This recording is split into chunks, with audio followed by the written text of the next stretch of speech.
Happy New Year and a happy Woof Wednesday to you. Last week I had a very late Woof Wednesdays, but I told you about donating or giving in the last couple of days so you could use it as a tax write-off for last year. But I get the question every once in a while of what can I do? I don't have money to give, or I don't have extra towels or blankets to give, so what can I do to help animals? There's a very great page that I follow on Facebook called Pet Pardons, and I highly recommend that any animal person follow Pet Pardons. Just go and like the page. If you want to write on their wall, tell them Spot of Love sent you. But Pet Pardons, what they do is they post pictures of pets that are very much in need of adoption, very much in need of sponsorship. They post advice for people to give, that they give on caring for dogs and cats. There's just a fantastic resource, and the information I'm going to give, it comes from one of their co-founders, and I'm going to tell you what he came up with as the top 10 things anyone can do to help pets. Number one is you can volunteer at a local animal shelter or a rescue. I do this every Saturday for a couple of hours. I absolutely love it, but not everyone has the time to do that, and that's very much understandable. Also, if you do have room in your home, you can foster a pet. And I've talked about this before in previous Woof Wednesdays. Fostering is also always great, but it's a lot of, but again, then you might not have the time to do that. If you do have pets, really get them spayed and neutered. Encourage other family members and friends to get their pets spayed and neutered as well. There is a serious problem out there right now with overpopulation. Look at how many animals are put to death in shelters across the country. It's devastating and it's sad and it's unnecessary. We definitely need to get our animals spayed and neutered as much as possible. Also, never buy from a breeder. This is huge. Never buy from a breeder, never buy from a pet store, because a lot of times at those pet stores they come from puppy mills, and that is never good. We're supporting those puppy mills, and those dogs and cats are never treated well at all. Ozar was used in a situation like a puppy mill or a constant backyard breeder. She was thrown out of the streets of Long Beach.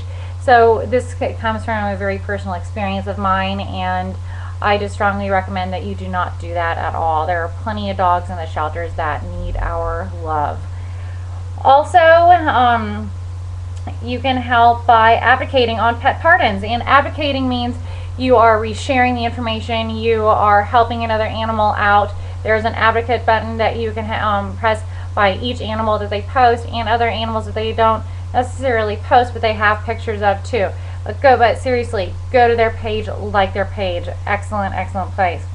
Also, you can donate any items that you have, and this is for if you do have it, but if you don't, you don't. But these are just options that you can have. I'm not going to limit it to one or two. I'm giving you 10 options that are listed here. Also, never buy any real fur clothing. A lot of the times it may say that it is mink, or it is fox, it is this or is that, but a lot of times it is a dog or a cat's fur that they're actually adding into the other animal's fur in there. So do not buy any real fur. Also, it says never buy products that are tested on animals. And I recently found out that I had purchased a mascara and it was tested on animals, and so I threw it away immediately and I bought another brand that was not tested on animals. You can search online, go to animal brands that test on animals, and it'll give you a list of all the brands that do test on animals. Beagles are commonly used as a dog that they test the most on because they have a very even temperament. But I don't know if you've seen in the news lately, they've had beagles shipped from all over the world to the United States as, I forgot the name of it, Project Beagle, I think it is.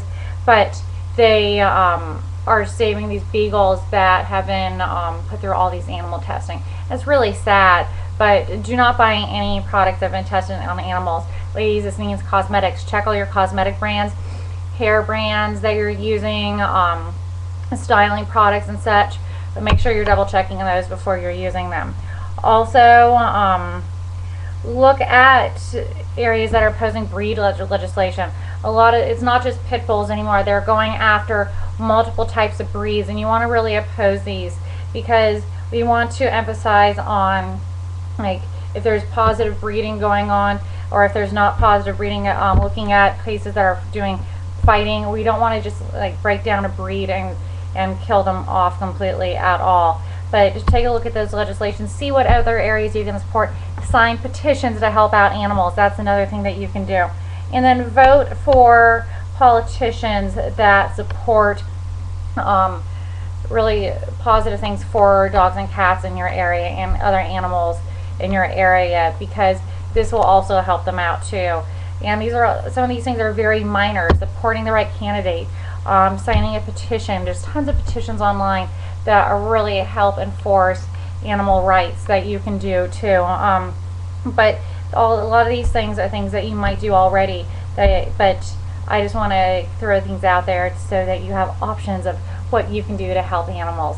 But thank you so much for watching. Happy New Year to you. Next week is going to be a very special Woof Wednesdays, and you will see why. But I hope you guys have a wonderful rest of your week. Thanks so much for watching. Bye-bye.